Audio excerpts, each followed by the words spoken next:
Bismillah ar-Rahman ar-Rahim. Mes chers étudiants de la section SMC 4, bonjour.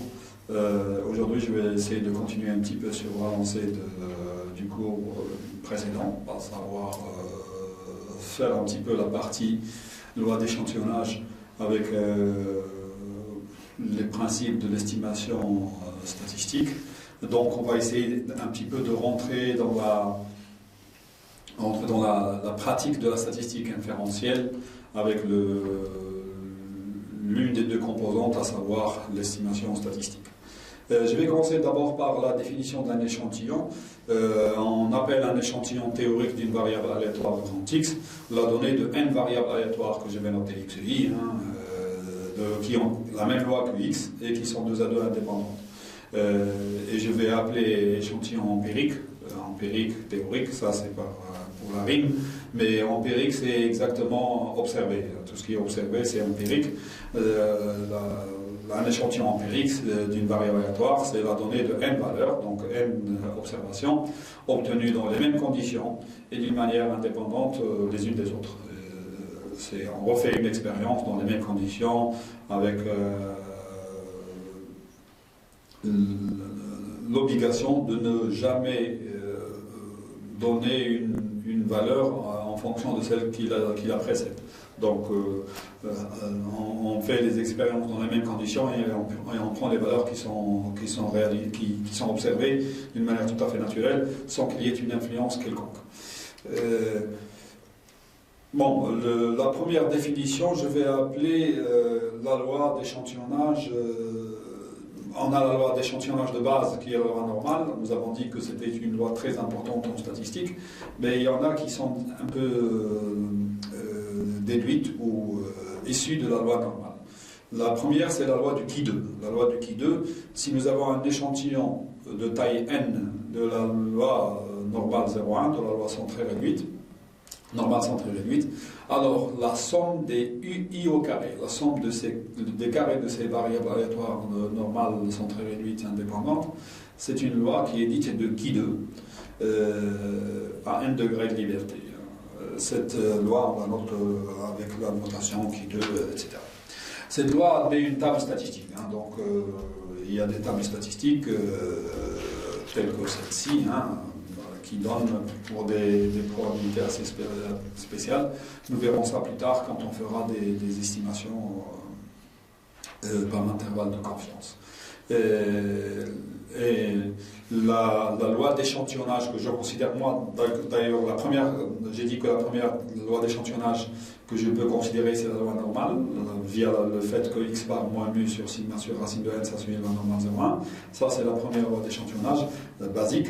La deuxième loi, ça serait, pour nous permettre de travailler dans la statistique inférentielle, ça serait n-1 s' carré sur sigma carré, qui suit un qui2 à n-1 degré de liberté. Donc, cette loi-là, avec le s' carré, c'est ce qu'on appelle un petit peu la variance échantillonnale. C'est une écriture qui est pratiquement la même que quand on a fait la statistique descriptive. La variance était 1 sur n somme des xi moins x bar au carré. C'est la même formule qu'on a utilisée au départ, mais on démontre qu'elle n'est pas bonne. Cette écriture-là, elle n'est pas bonne pour des raisons que nous verrons plus tard. Mais en utilisant 1 sur n moins 1 au lieu de 1 sur n, avec la même expression, nous avons une variance qu'on appelle la variance échantillonnale, et c'est celle qu'on utilise pour avoir cette loi du qui-2 pour pouvoir travailler, ce qui est la deuxième loi d'échantillonnage sur laquelle on va travailler en statistique inférentielle. La troisième loi d'échantillonnage, ça serait une loi de Student, où nous avons une loi normale 0,1 et un qui-2, Y2, qui est un qui2 à 1 degré de liberté, deux variables aléatoires indépendantes. Alors on a le rapport entre x et la racine de y rapporté à 100 degrés de liberté. Je prends le qui2, je le divise par 100 degrés de liberté, je prends sa racine et je fais le rapport x avec cette formule-là. J'obtiens une loi de Student, qu'on appelle loi de Student, comme notre T de M, loi de Student à n degrés de liberté. Elle permet un petit peu, elle aussi, de déterminer, d'ailleurs, Vous allez voir, hein, ces lois d'échantillonnage, on les utilise dans deux situations, soit pour déterminer l'intervalle de confiance pour une moyenne, dans le cas où l'écart type est inconnu, soit on teste une hypothèse concernant une moyenne dans le cas où l'écart type est inconnu. Je vous rappelle un petit peu que dans le cas où sigma est connu, on utilise directement la loi d'échantillonnage qui est la loi normale via x bar moins mu sur sigma sur racine de n, qui nous permet d'avoir l'intervalle de confiance. Je reviendrai un petit peu à ces questions d'estimation par intervalle de confiance plus tard. La quatrième loi, donc nous avons la loi normale, la loi de Key-2, la loi de Student. La quatrième, c'est la loi de Fisher-Snedecor. C'est le rapport entre deux Key-2 rapportés à leur degré de liberté. Donc je prends deux Key-2 qui sont indépendants et je divise chacun par son degré de liberté et je fais le rapport entre les deux. Donc j'ai deux degrés de liberté, N1 qui conserve le numérateur et N2 qui conserve le dénominateur. Ça s'appelle la loi de Fisher. Snedecor, mais après on oublie un petit peu le Snedecor pour laisser que la loi de Fisher. Cette loi admet une table statistique et elle permet de tester l'hypothèse d'égalité de deux variances. Nous verrons plus tard ça dans la partie test d'hypothèse. Si on inverse un petit peu les degrés de liberté au niveau de la loi de Fisher changent de place, quoi. Voilà, donc 1 sur Fn, f de n1, n2, c'est exactement f de n2, n1. Ça nous permet de regarder les choses d'une manière assez précise quand on fait des tests d'hypothèse, sans pouvoir regarder, et ça je reviendrai plus tard. J'espère pouvoir l'expliquer correctement dans le cours suivant, qui sera, je pense, réservé aux tests d'hypothèse. Maintenant, il y a des choses auxquelles on s'intéresse. C'est des paramètres pour des lois que nous sommes en train de regarder ou pour un phénomène que nous sommes en train d'étudier sur la population globale. Ce paramètre-là, que je vais noter θ pour le moment, pour pouvoir donner les définitions de la statistique théorique. Supposons que nous avons un paramètre θ à estimer à partir des observations obtenues dans l'étude. Alors, l'estimation statistique consiste à trouver une statistique, c'est ce qu'on appelle une statistique. En fait, nous avons dit qu'en statistique descriptive, les résumés que l'on donne, à savoir les moyennes, etc., ce sont des statistiques. Mais ici, c'est une statistique d'une manière un petit théorique. On n'a rien fait encore, on dit on va travailler statistique θ chapeau, qui s'approche le mieux de la vraie valeur du paramètre qui est sur la population mère et qui est inconnu. Je vous rappelle, je redirai et je dirai toujours qu'on ne fait jamais une étude statistique pour savoir ce que nous connaissons. Ce que nous connaissons. Ce que nous connaissons, nous le connaissons. Ce n'est pas la peine d'aller chercher, de faire une étude sur le terrain pour pouvoir le connaître. On ne fait une étude sur le terrain que pour avoir une idée sur les choses que nous ne connaissons pas. Et donc, ce sont pour nous des inconnus qu'il faut estimer. Et donc, il faut chercher un estimateur, donc une statistique θ chapeau, qui s'approcherait le plus du paramètre inconnu θ, et donc avoir une idée sur sa valeur. La définition, on va dire qu'un estimateur est sans biais. Sans biais, ça veut dire sans décalage. Si l'espérance mathématique de ce θ chapeau est exactement le paramètre θ que nous sommes en train d'entendre un petit peu la valeur. Et on dit que l'estimateur est efficace si θ est parmi tous les estimateurs celui qui a la plus petite variance. Nous avons dit que la variance, ça permettait d'avoir une idée sur la dispersion autour de la valeur moyenne. Et donc, celui qui a une plus petite variance, pour nous, c'est un estimateur qui est plus efficace, parce qu'il se trompe moins, entre guillemets. Et on dit que θ chapeau est un estimateur consistant. Consistant, ça veut dire qu'il est suffisant pour pouvoir donner une information forte de θ. S'il est sans biais, donc il faut qu'il soit sans biais, donc l'espérance mathématique doit être égale à θ. L'estimateur de θ chapeau est égal à θ. Et la deuxième chose, il faut que sa variance tende vers 0 quand la taille de l'échantillon tend à être plus grande. Donc plus l'échantillon est plus grand, et plus la variance, donc la dispersion de cet estimateur-là a tendance à aller vers 0, pour que nous dise qu'il tombe exactement là où il faut, c'est-à-dire sur le paramètre θ. Les paramètres auxquels on s'intéresse généralement en statistique, et surtout dans notre cours et dans pratiquement tout ce que nous avons vu jusqu'à maintenant, et ce que j'ai vu personnellement en tant qu'individu qui essaye de montrer aux étudiants comment on travaille en statistique, c'était généralement soit la proportion d'un phénomène sur lequel nous travaillons au niveau de la population en mer, donc θ c'est la proportion P, P comme proportion, P comme probabilité, la probabilité d'un événement au niveau de la population globale, ou la proportion, ou le pourcentage. Hein.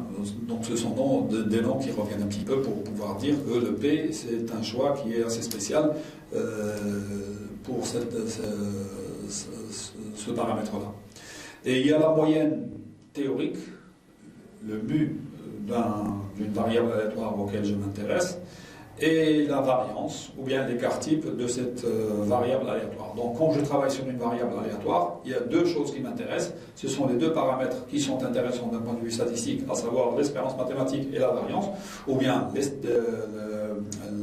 l'espérance mathématique et l'écart type, pour pouvoir travailler d'une manière un petit peu résumée, entre guillemets, sur la variable aléatoire grand X, qui est une variable aléatoire qui peut prendre n'importe quelle valeur a priori. Nous allons considérer chacun de ces paramètres-là et donner leurs estimateurs respectifs. Donc je vais essayer de regarder pour chacun d'eux quelle est la statistique, quelle est la chose qu'on essaie de faire pour pouvoir l'estimer. Pour ce qui est de l'estimateur, le paramètre P, si je prends θ est égal à P, la chose à faire, c'est de prendre un échantillon de taille n et de considérer la variable aléatoire le nombre de fois. Je considère que P, c'est la proportion d'un phénomène donné. C'est la probabilité d'un phénomène A. J'essaie de prendre un échantillon de taille n et je regarde combien de personnes, combien d'individus, combien d'éléments de cet échantillon-là correspondent au phénomène A que je suis en train d'étudier. A priori, avant de faire quoi que ce soit, c'est une variable aléatoire qui varie entre 0, je ne trouve aucune personne qui correspond au phénomène, ou aucun individu statistique qui correspond au phénomène que je suis en train d'étudier, et ça peut être n, tous les éléments de mon échantillon correspondent au phénomène que je suis en train d'étudier. Et donc, les deux valeurs extrêmes, c'est 0 et n, et comme c'est un nombre, donc c'est un entier qui varie entre 0 et n. Donc, voilà la première remarque. Donc, ça correspond aux valeurs que prend une variable aléatoire binomiale. Ça ne me donne pas le droit de dire que c'est la loi binomiale. Mais, pour avoir exactement k, x égale k, je dois désigner, je dois faire la combinaison de k parmi n qui vont avoir le phénomène k.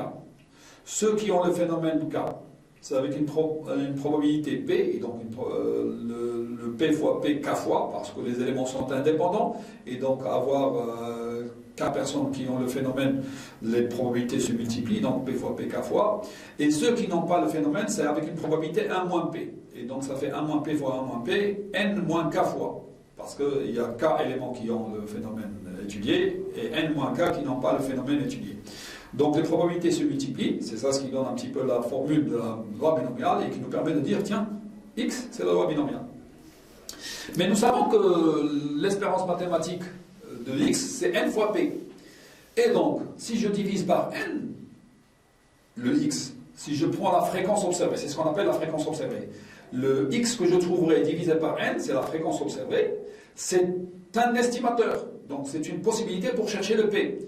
Et c'est un estimateur qui est consistant, pour deux raisons. La première, c'est que si je regarde l'espérance mathématique de Fn, c'est l'espérance mathématique de x sur n, comme n est une constante, je la fais sortir, ça fait 1 sur n, l'espérance mathématique de x, donc ça fait np sur p, je le simplifie par n, ça me donne p.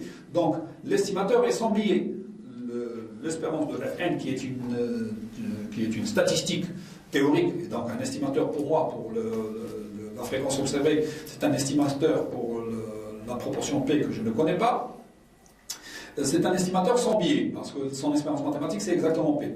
Donc la valeur à laquelle je dois m'attendre pour Fn, c'est exactement le P.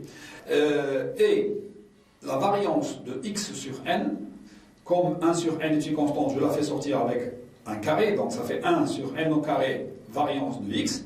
Et comme la variance d'une loi binomiale c'est np fois 1 moins p, donc je simplifie un n, il me reste un n. Donc ça fait p1 moins p sur n. Et la limite de cette variance-là, de la variance de cette... la fréquence observée, la variance c'est P1 moins P sur N. Quand N tend vers l'infini, cette variance tend vers 0 et donc c'est un estimateur consistant.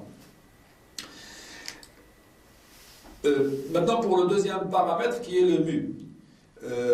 On prend un échantillon de la variable aléatoire x de taille n, donc des éléments x et y qui ont exactement l'espérance mathématique mu et de la variance est sigma carré. Nous avons déjà vu que si on prenait la moyenne arithmétique qui est x bar 1 sur n somme des xi, que cette statistique-là, c'est une statistique dont l'espérance mathématique l'espérance mathématique x bar l'espérance mathématique de x bar, c'est exactement mu. Nous l'avons déjà vu et démontré. Et que la variance de x bar, c'est sigma carré sur n. Et donc, si le sigma est fini, quand n tend vers l'infini, cette variance tend vers 0. Donc, le x bar, c'est un estimateur, donc la moyenne arithmétique de l'échantillon, est un estimateur consistant de la moyenne théorique mu que l'on ne connaît pas sur la population mère. Pardon. Pour la variance, je vais parler de la variance et pour les quartiles, ça on prend la racine. Pour la variance, donc pour le paramètre θ égale sigma carré, comme pour le cas statistique descriptif, on prend naturellement 1 sur n somme des xi moins x bar au carré. Donc la formule que nous avons vue en statistique descriptive. Mais on démontre que E de S carré, c'est sigma carré moins sigma carré sur n. Ça se démontre, mathématiquement ça se démontre. Et donc le S carré qui est pris avec cette formule-là, c'est un estimateur biaisé. Donc il est décalé. Il ne va pas vers sigma 2, il va vers sigma 2 moins quelque chose. Donc il se trompe. Si je mets sigma 2 en facteur, ça va me donner n moins 1 sur n, le tout facteur de sigma 2. Donc il suffit que je multiplie et que je divise par n-1 le S carré pour que je tombe sur un estimateur qui est sans biais, donc qui va directement là où il faut. Donc ça me donne S' carré qui est, au lieu d'avoir 1 sur n sur la formule de la variance que nous avons pris en statistique descriptive, nous allons mettre 1 sur n-1. Mais c'est la même expression, sauf que c'est comme si j'ai multiplié par n sur n-1 et le n disparaît et il va rester le n-1.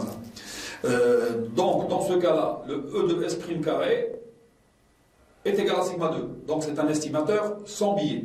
Je ne vais pas m'intéresser, pour ne pas alourdir le cours, pour regarder sa variance et montrer que c'est un estimateur qui est intéressant, parce qu'il y a une lourdeur au niveau de la variance. Ce n'est pas la peine de vous tracasser avec ça. Voilà, ces estimateurs, la valeur qu'ils nous donnent, c'est une valeur qui est ponctuelle. C'est un seul point, une seule valeur. Et ça, c'est un peu gênant parce que si je change, si je prends un autre échantillon, même de même taille, je ne suis pas, et d'ailleurs, ça serait extraordinaire et très rare que je retombe sur la même valeur de l'estimation. Cette estimation ponctuelle se trouve un petit peu, comment dire, faible par rapport aux résultats dont on veut, que l'on veut tirer de cette approche statistique. Parce que normalement, il suffit qu'il n'y ait qu'une seule personne qui vous dise non, moi je veux refaire l'étude et retrouver, et on va trouver une autre valeur, et ça va poser toujours un problème. Quand est-ce que je vais dire que cette valeur que j'ai prise et qui est ponctuelle va me satisfaire? Donc automatiquement, on essaye de regarder et de donner une estimation par un intervalle de confiance. Donc nous nous fixons un seuil de confiance et en même temps, c'est en parallèle, c'est un risque d'erreur que l'on prend. On essaie de prendre un risque d'erreur qui est relativement petit et donc un seuil de confiance qui est suffisamment important pour pouvoir travailler et dire que notre paramètre P, il appartiendrait à tout un intervalle au lieu de dire il aura cette valeur-là qui est une valeur unique. ponctuelle. Et c'est ça l'estimation par intervalle de confiance. Je vais essayer de vous donner maintenant le principe de l'estimation par intervalle de confiance, qui est relativement simple, hein, et qui permet, à partir de l'utilisation de l'une des formules des lois d'échantillonnage, ça nous permet d'avoir des intervalles que nous sommes en train de chercher. Le principe est très simple. On se fixe un seuil de confiance, ou bien un risque d'erreur. Mais je préfère, et je dis aux étudiants toujours, ne parlez pas de risque d'erreur dès le départ, parlez plutôt de seuil de confiance. C'est une question de positivité au niveau du langage. Quand vous dites à quelqu'un, je vais me fixer un risque d'erreur, lui, il se focalise sur le risque d'erreur. Il dit, tiens, il se trompe, il y a une erreur. Alors que si vous lui dites, je vais être confiant à tant %, et il dit, tiens, c'est une personne qui est confiante en elle-même, qui a confiance en elle, et donc c'est plus positif. Mais c'est la même phrase, c'est exactement la même phrase. On se fixe un seuil de confiance de 1 moins alpha fois 100%, généralement on le donne sous forme de pourcentage, et avec un alpha qui est relativement petit. Généralement le alpha c'est 0,05, c'est ce qu'on appelle un petit peu le risque d'erreur. Et donc et on détermine par une loi d'échantillonnage adéquate, celle qui correspond un petit peu aux paramètres auxquels je m'intéresse. J'essaie de déterminer deux valeurs, θ1 et θ2, telles que la probabilité d'appartenir à l'intervalle θ1, θ2, c'est 1 moins alpha, et la probabilité d'être plus petit que θ1 ou bien plus grand que θ2 est égal à alpha sur 2. Donc le risque d'erreur, je le partage en deux.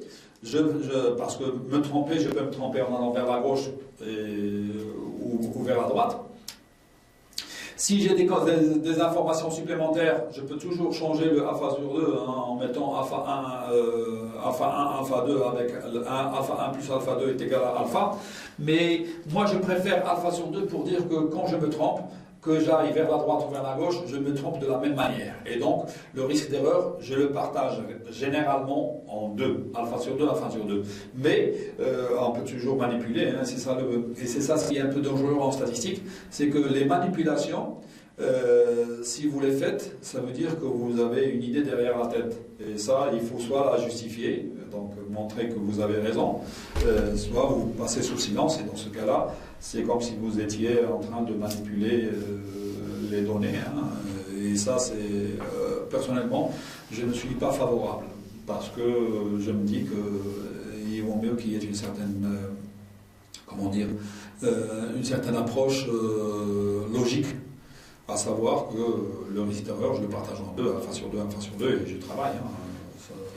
Ça donnera ce que ça donnera. Si je manipule, il faut que je justifie, et généralement on n'a pas ni le courage ni la force de justifier des choses telles que qui sont asymétriques. Ce qui est symétrique, c'est ce qui est naturel, normal. Mais quand on utilise un petit peu l'asymétrie, ça veut dire qu'il y a quelque chose qui ne va pas et qu'il faut justifier. Il faut toujours justifier des choses qui ne sont pas symétriques.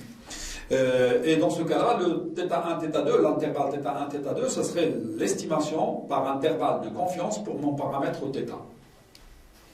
Au seuil 1 moins alpha 100%. Donc on dit toujours l'intervalle de confiance à 1 moins alpha 100% de mon paramètre θ. Donc il faut rappeler le seuil de confiance pour que les gens aient une idée sur cet intervalle de confiance-là, comment vous l'avez déterminé. Voilà, je vais prendre maintenant le paramètre θ qui est la proportion P, et je vais vous dire que nous avons vu que quand la taille de l'échantillon est suffisamment grande, la loi binomiale est remplacée par la loi normale. C'est exactement ce qu'on fait ici en utilisant cette loi d'échantillonnage, à savoir que la taille de l'échantillon est relativement importante, et ça nous permet de regarder via cette loi d'échantillonnage qui est Fn moins P sur racine de P1 moins P sur N, ça suit une loi normale 0,1. C'est l'écriture avec la simplification qui s'impose, que nous avons x qui est une loi binomiale est remplacée par une loi normale, et donc x moins np qui est l'espérance mathématique, divisé par racine de np1 moins p qui est l'écart type, c'est une loi normale 0,1. Et quand je divise par n le haut et le bas, donc le numérateur et le dénominateur, j'obtiens cette écriture-là pour la fréquence observée. Donc la fréquence observée moins p, fn moins p sur racine de p1 moins p sur n, ça c'est une loi normale 0,1. Et ça me permet de travailler naturellement. Je regarde, nous avons la loi normale qui est une loi normale avec une table statistique. J'essaye de chercher le U alpha qui correspond. Et là, je vais, pendant les séries de TD, on va essayer de voir comment on essaie de chercher quand on a des seuils de confiance qui ne sont pas habituels. Hein. Je vous ai dit d'apprendre un petit peu et de connaître et de mémoriser la valeur 1,96, c'est celle qui correspond à 5%. D'ailleurs, c'est pour ça que je dis, généralement, on prend alpha est égal à 5%, donc cette valeur-là, pour la normale, il faut la mémoriser sans avoir à la chercher sur une table. Même si on la cherche, hein, on peut la chercher et la trouver, hein, c'est pas grave. Mais il ne faut pas perdre beaucoup de temps à ce niveau-là. Hein. Toutes les secondes sont bonnes à avoir, à utiliser pour ne pas perdre du temps le jour d'un examen. Donc le 1,96, il faut le mémoriser que ça correspond pour la loi normale à 95% comme seuil de confiance. Donc je cherche, d'ailleurs au niveau des TD, on va essayer de regarder comment on travaille de manière inverse. C'est-à-dire quand nous avons le U, on calcule le F de U. Mais si jamais on nous donne le F de U, parce que c'est une différence de F de U ici, hein, quand on veut chercher le F de U, comment on fait pour le trouver, comment on trouve le U, sachant qu'on nous a donné le F de U. C'est la chose inverse. Donc, sur la loi normale 0,1, je cherche le U alpha qui correspond, la probabilité que ça appartienne à moins U alpha et plus U alpha est égal à 1 moins alpha, et j'en déduis, j'ai écrit que la loi normale 0,1 était entre les deux. Je remplace la loi normale 0,1, la loi d'échantillonnage Fn moins P sur racine de P1 moins P sur N. Et une fois que j'essaye d'isoler, hein, pour la première fois, j'essaye d'isoler. Donc le P, ça va être compris entre Fn moins U alpha racine de P1 moins P sur N et Fn plus U alpha fois racine de P1 moins P sur N. Ça correspond à une forme d'intervalle de confiance, mais c'est faux. C'est faux parce que le P que nous ne connaissons pas, il figure sur les bornes. Et donc ça pose problème. Le P de racine de P1 moins P sur N, ça pose problème. Et nous avons il y a trois manières de nous en débarrasser, mais la troisième, ce sont des abacs, donc ce sont des tables statistiques spéciales avec des courbes. Et il faut avoir ces tables-là, c'est pas à la portée de tout le monde. Mais il y a deux pour un autre niveau, hein, parce qu'on ne va pas chercher un petit peu ces abacs-là. On va essayer de résoudre ce problème-là de deux manières. La première, c'est celle que je conseille aux étudiants et à tous ceux avec qui j'ai affaire à ce cours-là, c'est de remplacer le P que nous ne connaissons pas par son estimation, ou son estimateur, Fn. Si nous avons confiance. Et d'ailleurs, si nous avons confiance, c'est la meilleure des choses. Si nous ne le faisons pas, c'est-à-dire que nous n'avons pas très confiance en notre étude. Et ça, c'est un point négatif pour les personnes qui travaillent. Il suffit de dire que ponctuellement, c'est Fn que je prends pour estimer P. Mais pour l'intervalle de confiance, je n'ai pas confiance, je ne vais pas l'utiliser. Ça, c'est faux. C'est une démarche qui est un petit peu négative et donc qui pose problème. D'ailleurs, les personnes qui reconnaissent un petit peu les manières avec lesquelles sont faits les intervalles de confiance, ils décèlent un petit peu à ce niveau-là les incohérences. Donc, il est préférable de remplacer le P que l'on ne connaît pas dans tout ce qu'on peut faire après l'avoir estimé, le remplacer par Fn. Et donc, l'intervalle de confiance, quand je remplace P par Fn dans cette expression-là, ça serait Fn moins U alpha racine de Fn facteur de 1 moins Fn sur N. Donc là où il y a le P, il est remplacé par Fn. Ça montre que j'ai confiance en mon étude. Je ne parle pas de confiance qui est dans l'intervalle de confiance. Non, je parle de la confiance, c'est-à-dire le P que je ne connais pas, quand j'arrive à avoir un problème avec au niveau de mon intervalle, j'essaie de le remplacer par Fn. Parce que j'ai confiance en mon étude, et donc l'estimation a été bonne, parce que l'étude a été faite dans les règles de l'art, et donc il n'y a aucun souci.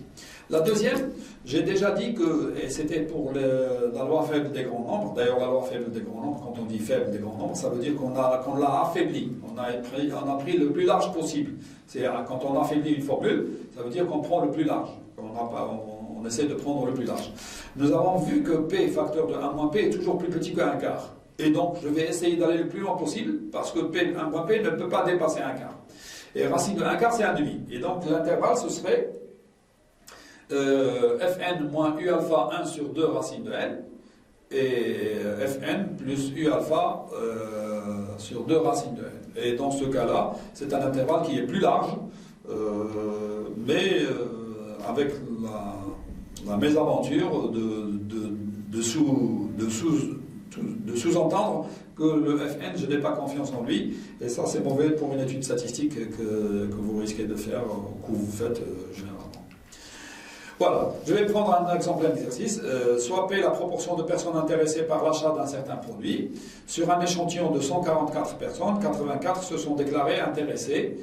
Donnez l'intervalle de confiance à 95% pour P. D'après la table de la loi normale, nous savons, d'ailleurs, le 84 sur 144, c'est l'estimation ponctuelle de notre P que nous ne connaissons pas. Et je répète, je ne fais une étude statistique que pour connaître ce que je ne connais pas. Parce que si je la connais, c'est pas la peine que je fasse une étude statistique pour la connaître, je la connais.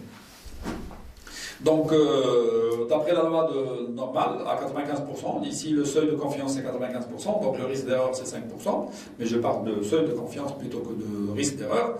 D'après la table de la loi normale, donc, nous avons déjà vu que c'était 1,96. Donc finalement, le Fn, l'intervalle de confiance serait Fn moins 1,96 racine de Fn 1 moins Fn sur n. En faisant l'application numérique, j'obtiens 0, donc l'estimation ponctuelle c'est 0,5833. J'ai fait un petit peu les nombres que j'ai mis ici. Et l'intervalle de confiance, ça serait 0,503 et 0,664. Donc c'est plus large, mais je sais qu'à 95%, la proportion appartient à cet intervalle-là. Si je remplace P1 moins P par 1 quart, on ne fait pas ceci systématiquement parce que c'est pas la peine de faire toujours deux approches. Ça indique une certaine incohérence au niveau de l'approche statistique. Et aussi, ça indique que la personne n'est pas très sûre d'elle. Et donc, un étudiant qui vous donne tous les résultats possibles, ça veut dire qu'il est incapable de choisir le bon parmi tous les résultats. Et donc, c'est toujours mal vu. Hein. Mais bon, ce calcul-là, ça nous donnerait 0,502, 0,665. On ne perd pas beaucoup de choses, mais c'est une question de principe. Il vaut mieux que l'on fasse toujours les choses d'une manière assez, comment dire, positive, qui nous donne l'impression d'être confiant dans ce que nous faisons. Voilà, pour le paramètre mu. Pour le paramètre mu, il y a deux situations. Soit l'écart type sigma est connu, soit il est inconnu. Il y a des situations où l'écart type est connu a priori. Ce sont des précisions qui sont données à la base, et donc vous n'y touchez pas parce qu'on considère que c'est un écart type qui est fixe, et donc ça ne change jamais, vu la variable aléatoire que sur laquelle nous sommes en train de travailler. Alors que ça semble un petit peu incompréhensible, parce que la variance, on voit bien que dans la définition de la variance, il y a l'espérance mathématique. Donc le mu intervient dans la définition de sigma carré. Et donc si je ne connais pas mu, automatiquement je ne connais pas sigma carré non plus. Mais bon, ça on ne rentre pas là-dedans. C'est une question de principe de travail. Il y a des personnes qui disent que la précision au niveau de ma variable aléatoire, je la connais et elle est fixe et elle ne change jamais. Ce qui me gêne, c'est la tendance centrale que je n'arrive pas à connaître, à savoir, et donc le mu est inconnu, alors que le sigma est connu. Enfin, dans le cas où le sigma est connu, la loi d'échantillonnage, c'est celle qui vient du théorème central limite, à savoir que ma taille de l'échantillon est suffisamment grande, ou bien je suppose la normalité de ma variable aléatoire tout à fait naturellement, hein, et ça c'est un vrai sujet de discussion en fait. C'est pour ça que généralement quand on a des observations, là, il faut qu'on fasse un petit peu une étude un petit peu descriptive pour voir est-ce que visuellement nous avons la possibilité de dire que la loi est normale. La forme de la cloche, etc. Il y a plein de choses que l'on peut faire, mais bon, il y a des techniques, il y a des tests qui se font aussi, mais comme le test d'hypothèse, ça viendrait après, je n'aimerais pas en parler avant. Mais l'essentiel pour nous, c'est on suppose que la taille de l'échantillon est suffisamment grande pour pouvoir dire que nous avons la possibilité d'utiliser la loi d'échantillonnage qui est celle de la loi normale. Donc, dans le cas aussi mal connu, donc j'utilise la loi normale naturellement. Hein, je prends le U alpha tel que la loi normale soit comprise entre moins U alpha et plus U alpha est égal à 1 moins alpha. Je viens de me rappeler que je ne l'avais pas donné, mais bon, je le donnerai en cours, pendant les séances de cours ou bien pendant les séances de TD. Sachez que nous avons déjà vu que la probabilité d'appartenir à deux nombres, c'était la valeur de la fonction de répartition, la borne sup, moins la valeur de la fonction de répartition, la borne inf. Donc c'est f de u alpha moins f de moins u alpha. Mais moins u alpha est négatif. Et la valeur, je ne l'ai pas sur ma table. Donc je fais f de u alpha moins 1 moins f de u alpha. Parce que je remplace f de moins u alpha par 1 moins f de u alpha. Ce que nous avons vu dans le cours précédent. Et donc, ça va me faire globalement 2f de u alpha moins 1. Parce que j'écris cette écriture-là et ça me donne, cette probabilité-là, c'est 2 fois f de u alpha moins 1. Et à partir de là, je peux travailler. Donc ça me donnerait le 1 moins alpha. Et c'est comme ça que si jamais on me donne le seuil de confiance et que ce n'est pas un seuil qui est connu, je cherche le U alpha tel que 2f de U alpha moins 1 est égal à 1 moins alpha, et en faisant un petit peu une résolution d'équation, ça vous donne le U alpha qui correspond. Et donc vous pouvez trouver le U alpha qui correspond pour pouvoir l'utiliser dans cette écriture. Et donc le 1 moins alpha, c'est la probabilité que si je remplace la loi normale 0,1 par x bar moins mu sur sigma sur racine de n, et j'isole le mu, donc c'est une question de multiplication et de soustraction, hein, je trouve que le mu est compris entre x bar moins u alpha sigma sur racine de n, et x bar plus u alpha sigma sur racine de n. Et à partir de là, intervalle de confiance à 1 moins alpha, j'ai oublié les crochets, les bornes, je ne les ai pas mises. J'en suis désolé, mais bon, ça vous avez compris que c'est x bar. Donc tout ce qui est, je passe maintenant à tout ce qui est observé. Hein. Donc quand j'écris majuscule, ça veut dire que je parle de la variable aléatoire, donc c'est quelque chose de théorique. Et quand j'écris minuscule, ça veut dire que c'est la valeur de la variable aléatoire x bar considérée. Et donc je travaille sur ce qui est observé. Donc l'intervalle serait l'intervalle de confiance à 1 moins alpha 100%, ça serait petit x bar. C'est une valeur qui est connue sur mon échantillon, parce que je prends un échantillon et je calcule sa moyenne. Moins u alpha sigma sur racine de n. Le sigma est connu, la racine de n c'est connu parce que je connais la taille de l'échantillon. Et donc, il y a deux erreurs que j'ai commises à ce niveau-là. J'ai oublié les crochets et j'ai oublié le plus, parce que c'est la borne inf, c'est x bar moins u alpha sigma sur racine de n, et la borne sup, c'est x bar plus u alpha sigma sur racine de n. Ça me donne l'intervalle de confiance dans le cas où sigma est connu. Dans le cas où sigma est... J'avais donné un exercice. Comment reconnaître un petit peu, est-ce que je suis dans une situation où le sigma est connu ou sigma est inconnu? La remarque que je donne aux étudiants, que je fais aux étudiants et que je leur dis, hein, faites attention quand vous lisez un texte, si on vous parle de l'écart type avant de vous parler de l'échantillon, ça veut dire que l'écart type est connu. Donc on le connaît, et puis on travaille pour trouver sur un échantillon, etc. Si par contre on vous parle de l'échantillon et qu'on en a tiré et la moyenne et l'écart type échantillonal, parce que c'est la meilleure estimation de l'écart type, ça veut dire que vous êtes dans une situation de sigma inconnu, sauf si on vous fait des indications, on vous donne des indications supplémentaires. Mais généralement, si on vous parle de l'écart type avant l'échantillon, ça veut dire que l'écart type est connu. Si on vous parle de l'échantillon et des valeurs qu'on a tirées de cet échantillon-là, à savoir la moyenne et l'écart type, ça veut dire que l'écart type était inconnu et estimé par la valeur que l'on vous donne, si on vous l'indique d'une manière naturelle.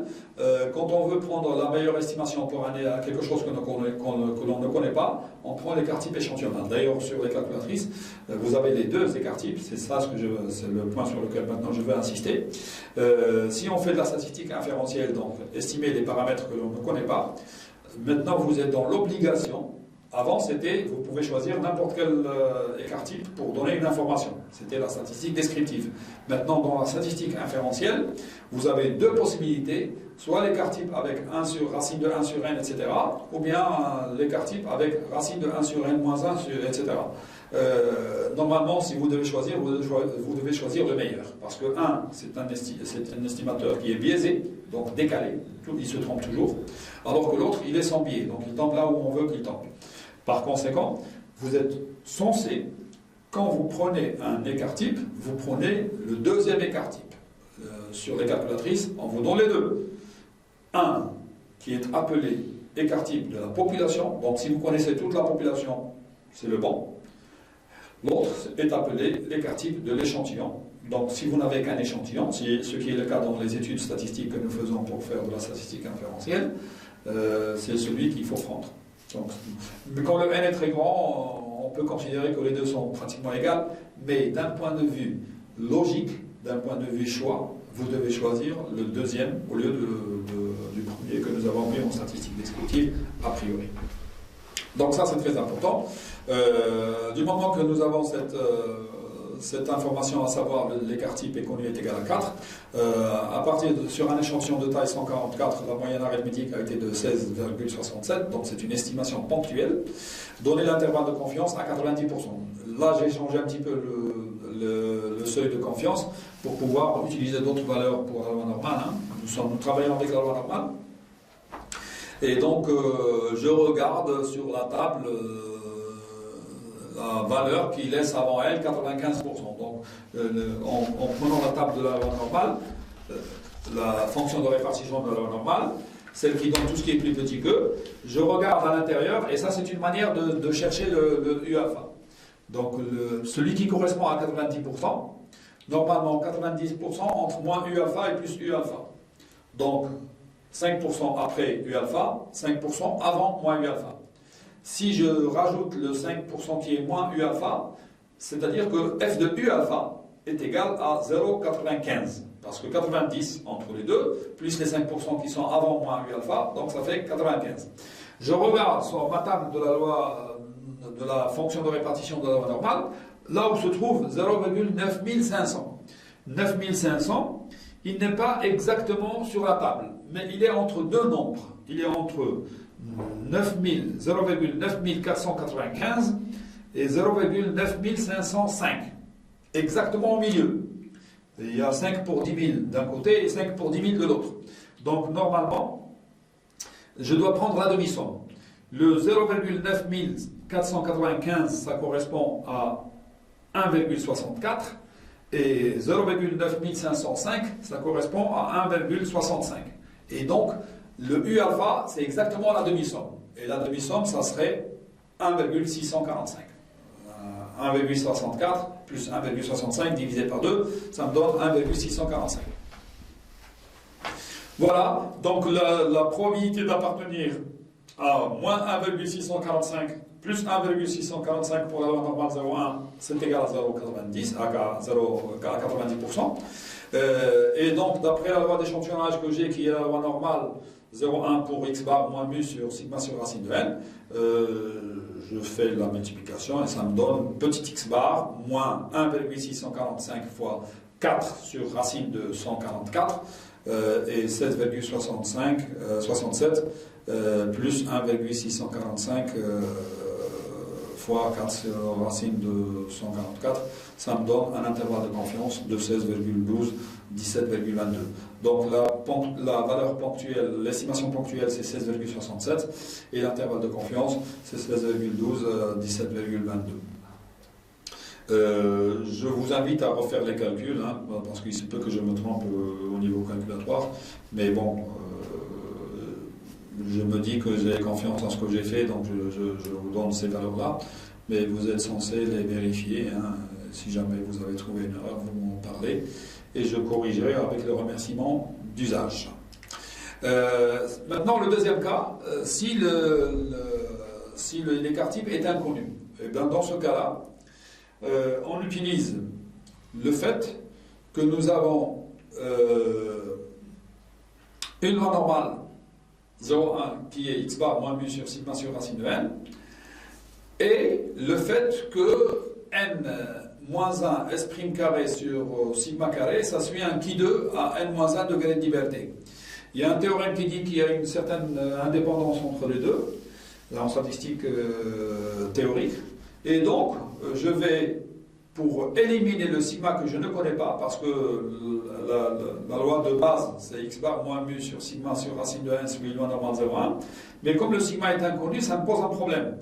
Et donc, je vais faire la division de x bar moins mu sur sigma sur racine de n par la racine de n moins 1 s' carré sur sigma carré divisé par n moins 1. Donc le qui 2 rapporté à son degré de liberté, donc divisé par son degré de liberté qui est n moins 1. Et automatiquement le n moins 1 qui est avec le ns' carré va disparaître avec le diviseur qui est n-1, et il va me rester x bar moins mu sur sigma sur racine de n divisé, maintenant il n'y a plus que s' et sigma, donc divisé par s' sur sigma, parce que c'est la racine de 2 carrés, hein, racine de s' carré sur sigma carré, donc j'enlève les carrés avec la racine carrée, et ça me donne s' sur sigma. Et en multipliant par l'inverse, le sigma disparaît. Et c'est ça l'idée de l'utilisation de student. D'ailleurs, beaucoup de gens disent que on studentarise. Donc nous avons dans notre tête la loi normale x bar moins mu sur sigma sur racine de n, ça suit la loi normale. Je ne connais pas sigma, je l'enlève, j'en mets s' et je mets student à la place. Et donc ça va me donner x bar moins mu sur s' sur racine de n, ça suit une loi de student à n-1 degré de liberté. Et puisque la loi de student est une table, une statistique qui admet une table statistique, et d'ailleurs en plus, elle est spécialement faite pour les estimations par intervalle de confiance et pour les tests d'hypothèses bilatéraux. Donc ici, hein, on vous donne exactement ce qui correspond à entre T alpha et entre moins T alpha et plus T alpha est égal à 1 moins alpha. Donc, elle nous donne directement le U alpha. C'est même pas la peine de faire le truc de la manipulation que nous avons faite avec la loi normale, comme tout à l'heure. Donc, directement sur la table de la loi de student. C'est une cloche aussi, c'est une table c'est une fonction, une variable aléatoire qui admet une densité qui a une forme de cloche. Et automatiquement il enlève le alpha sur 2, alpha sur 2, l'idée de la symétrie au niveau de l'intervalle de confiance, et avec des différentes valeurs de alpha, ça nous permet d'avoir les intervalles de confiance adéquats. Généralement, hein, c'est 5%, 2%, 1%, 1 pour 1000. Bon, vous verrez que par la pratique, que les utilisations sont relativement simples. Maintenant, vous avez aussi les logiciels, hein, et particulièrement celui que j'utilise au niveau des cours que je donne, c'est le logiciel R, qui est un logiciel free, gratuit, et donc c'est un océan de méthodes statistiques. Si vous l'avez sur votre calculateur ou votre ordinateur, vous pouvez faire n'importe quelle statistique dans n'importe quelle forme, aussi bien unidimensionnelle, bidimensionnelle que multidimensionnelle, avec une panoplie de méthodes et d'approches. Et il suffit que l'on dise qu'on a utilisé le logiciel, et il n'y a pas de raison pour qu'on ne le dise pas. C'est quelque chose de fantastique pour les utilisateurs de la statistique. Mais il faut s'investir un petit peu pour pouvoir l'utiliser. C'est pas facile un petit peu, mais bon, une fois qu'on y est dedans, l'utilisation se trouve beaucoup plus facilitée et intéressante. Donc je vous conseille, je vous invite à vous y mettre pour pouvoir, si vous aimez les statistiques et si vous voulez les utiliser pour plus tard. Bon, donc la loi de Student, j'essaie de regarder sur la table que le T alpha qui correspond à la probabilité que le student à n-1 degré de liberté appartienne, et donc là c'est très important, c'est student à n-1 degré de liberté. La taille de l'échantillon, je retranche toujours le 1. Et je remplace donc la loi de Student, la loi d'échantillonnage x bar moins mu sur S' sur racine de n. C'est la même forme, hein. Vous voyez, hein, c'est la même forme. Au lieu de sigma, nous avons S', et au lieu de la loi normale, nous avons la loi de Student. C'est exactement la même forme de la loi d'échantillonnage sur laquelle je travaille pour pouvoir trouver l'intervalle de confiance pour mu. Et donc, je manipule de la même manière et ça me donne comme intervalle de confiance x bar moins t alpha S' sur racine de n et x bar plus t alpha S' sur racine de n. Le x bar est donné par l'échantillon, c'est la moyenne sur l'échantillon. Le S', c'est l'écart type de l'échantillon. Et la taille de l'échantillon, c'est n. Et le T alpha est donné par la table de Student. Donc tout est là-dedans, déterminé, défini, donc et a une valeur, et donc il suffit de remplacer, de faire l'application numérique. L'intervalle de confiance serait alors ce que je viens de dire. Un exemple, l'exemple de l'exercice, si sur un échantillon de taille N25, on a trouvé la moyenne empirique x bar est égale à 16,67, j'ai essayé de prendre les mêmes valeurs, hein, c'est pas la peine, c'est que des chiffres calculatoires. Et l'écart type échantillonnal, généralement on ne vous dit pas l'échantillonnal, hein, on vous dit l'écart type, et normalement on doit prendre la valeur de l'écart type échantillonnal.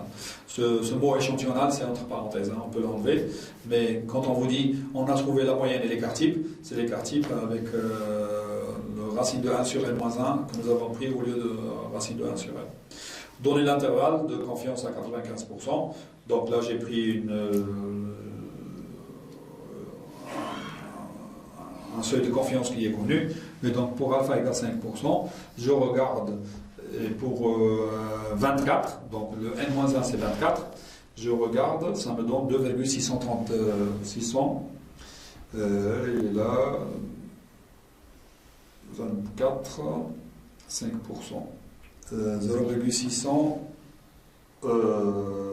voilà, 2,064. Et ici sur la table, j'ai 2,0639. Donc ici, le 39, je vais remplacer par 40, ça fait 2,064. Avec 3 chiffres après la virgule. La table, elle donne 4 chiffres après la virgule. Mais bon, c'est pas grave. Je prends 3 chiffres après la virgule, ça va me donner, finalement, l'intervalle de confiance, c'est 16,67 moins 2,064 fois 3,78 divisé par racine de 25. De l'autre côté de notre borne, c'est 16,67 plus 2,064 fois 3,78 sur racine de 25. Ça me donne 15,11 et 18,23. Ce sont des intervalles plus larges généralement que pour la loi normale. C'est normal, hein, parce que les constantes sont plus larges, sont un peu plus larges. D'ailleurs, sur la table de Student, plus la taille de l'échantillon augmente, plus on s'approche de la loi normale. D'ailleurs, la dernière ligne d'une table de Student, c'est celle de la loi normale 0,1. On retrouve exactement les valeurs qui concernent la loi normale dans une table de Student, mais à la fin. Donc c'est une deuxième manière pour regarder un petit peu les valeurs. Si on ne veut pas utiliser la table de la loi, de la loi normale pour chercher le U alpha, on essaie de regarder sur la table de student, la dernière ligne, ça nous donne les valeurs qui correspondent à la loi normale 0,1. Voilà, pour le paramètre sigma carré, la variance, on travaille toujours sur la variance. Pour l'écart type, à la fin, on applique la racine carrée. Mais la loi, c'est par la loi pour la variance. Pour θ égale sigma carré, l'estimateur, son biais, c'est S' carré est égal à 1 sur racine de... S' carré est égal à 1 sur n moins 1 somme des xi moins x bar au carré. C'est la variance échantillonnale. Donc la loi d'échantillonnage, c'est n moins 1 S' carré sur sigma carré. Ça suit une loi de Q2 à n moins 1 degré de liberté. Donc, à partir de la table de la loi de Q2, qui est un peu plus spéciale, parce qu'elle commence à 0, étant donné que ce sont des nombres positifs, donc ça commence à 0. Ça a une forme de cloche aussi, mais une cloche un petit peu asymétrique, mais le travail avec se fait d'une manière symétrique aussi. Hein. Sur la table de Q2, j'essaie de chercher deux valeurs, que je vais noter ici, qui indice 1 et qui indice 2, telles que la probabilité d'appartenir à qui 1, qui 2, c'est 1 moins alpha. Être plus petit que qui indice 1, c'est alpha sur 2. Être plus grand que qui indice 2, c'est alpha sur 2. Et par un simple calcul, on obtient que la probabilité, parce que en multipliant et en divisant, ce sont des nombres qui sont positifs, donc on essaie de regarder, d'isoler sigma carré et de la mettre entre deux valeurs. Enfin, ça nous donne que 1 moins alpha, c'est la probabilité pour le sigma carré d'appartenir à n moins 1 S' carré sur qui indice 2, et plus petit que n moins 1 S' carré sur qui indice 1. Donc, ce qui donne un intervalle de confiance qui est n moins 1 S' carré. Maintenant, je l'écris minuscule parce que je passe aux valeurs de le qui 1, le qui indice 1 et le qui indice 2 se sont donnés par la table. Donc, ce sont des valeurs qui sont connues maintenant. Une fois que vous savez le degré de liberté, vous l'appliquez. Quand le degré de liberté est plus grand que 30, on utilise une formule pour approcher la loi normale. Mais bon, c'est pas... on considère d'ailleurs, il y a beaucoup de gens qui disent dès que n dépasse 30, même la loi de student, on la remplace par la loi normale et on n'en parle plus. Mais bon, pour la variance, nous avons cette possibilité-là jusqu'à 30, et puis après, au-delà de 30, nous avons une formule d'approximation qui est d'ailleurs sur les tables, hein, vous regardez toujours en bas. Ça nous donne des intervalles de confiance qui sont calculables. Et quand on veut, la remarque, quand on veut l'intervalle de confiance pour un écart type, une fois que j'ai trouvé l'intervalle de confiance pour la variance, j'applique les racines carrées pour avoir l'écart type. Je vais donner un exemple exercice et je vais m'arrêter là. Pour un échantillon de taille 28, on a trouvé comme estimation ponctuelle pour la variance S' carré est égal à 9,34. Il faut chercher l'intervalle à 95% pour la variance théorique sigma carré. D'après la table de student, dans la loi de Q2, la loi de Q2, à n-1, donc 28 moins 1, ça fait 27 degrés, donc je regarde 27 degrés de liberté, et là, 2,5, ça veut dire que, parce que maintenant, la table de Q2, ça vous donne tout ce qui est plus grand que. Donc, pour que j'ai 2,5% avant, il faut qu'il y ait 97,5% après. Je regarde la colonne de 0,9750 ou 975, ici avec 3 chiffres après le début.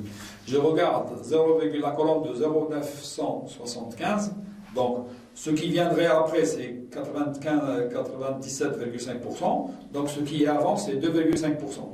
Le 5% qui est le risque d'erreur, je l'ai partagé en deux. 2,5% d'un côté, 2,5% de l'autre côté. Donc 2,5 avant, ça veut dire 97,5 après. Cette colonne-là, je regarde le degré de liberté 27 et ça me donne 14,5734. Est-ce que c'est bon? 14,57. J'ai pris deux chiffres après la virgule. Mais la table, elle me donne 4 chiffres après la virgule, c'est 14,5734.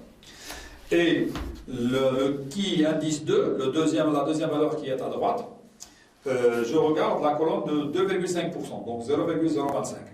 Et toujours le degré de liberté 27. Ça me donne 43,1945, donc 19. 43,19, parce que je prends 2 chiffres après la virgule. Voilà les deux valeurs, qui 1 et qui 2. Bon, je peux aller avec 4 chiffres après la virgule, mais bon, c'est pas grave. La variance qui a été prise, c'était avec 2 chiffres après la virgule. Donc tout ce que je le fais avec des 2 chiffres après la virgule. Mais bon, c'est une question de précision de calcul. C'est une question qui est laissée un petit peu à la liberté personnelle de l'individu qui fait des calculs.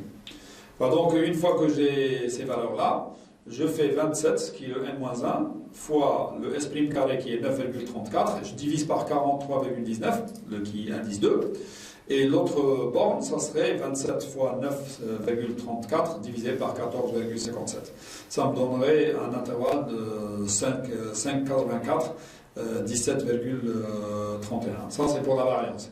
Si je voulais l'intervalle de confiance pour l'écart type, j'applique la racine carrée. La racine carrée de 5,84, ça me donnerait 2,42. Et la racine de 17,31, ça me donnerait 4,16. Voilà. Je pense que à ce niveau-là, ça peut me suffire au niveau du principe et de l'application de l'estimation par intervalle de confiance. Le prochain cours, Inch'Allah, se portera sur les tests d'hypothèse, le principe des tests d'hypothèse et les tests d'hypothèse que l'on peut effectuer. J'espère pouvoir le faire très bientôt pour que vous ayez suffisamment de notions de cours, pour que vous puissiez suivre le cours en présentiel avec une certaine liberté, et aussi, si vous avez des questions, à partir de vos lectures, à partir de ce que vous n'avez pas compris, pouvoir poser des questions. Ça, je pense que c'est une question, c'est une chose qui est intéressante à ce niveau-là pour qu'on puisse travailler. En partie en présentiel, que je préfère toujours, hein, c'est votre présence qui m'honore, qui me donne une grande satisfaction personnelle, hein, parce que je vois un petit peu la réaction des étudiants dans leurs yeux, comment ils prennent les choses et comment ils essayent de comprendre et d'approcher les connaissances, d'accrocher un petit peu les notions qui peuvent les intéresser et pouvoir travailler ultérieurement. Et puis, cette utilisation de la chaîne YouTube ou des séquences un petit peu enregistrées, ça vous permet de voir ça dans d'autres situations pour pouvoir vous préparer éventuellement à ces cours en présentiel. Ou bien, si vous avez la possibilité d'être présent, pardon, avoir la possibilité de faire d'avoir ces notions chez vous via Internet, via YouTube, via Microsoft Teams, si jamais j'arrive. Je suis toujours en train de regarder parce que j'ai un problème de mot de passe, hein, je l'ai oublié. Je suis en train de régler cette situation. J'espère la régler incessamment et pouvoir utiliser aussi Microsoft Teams pour ces cours-là. Voilà. Je vous souhaite une bonne journée. Prenez soin de vous. Prenez soin de tous ceux qui vous sont chers. Et je vous dis à la prochaine fois, Inch'Allah.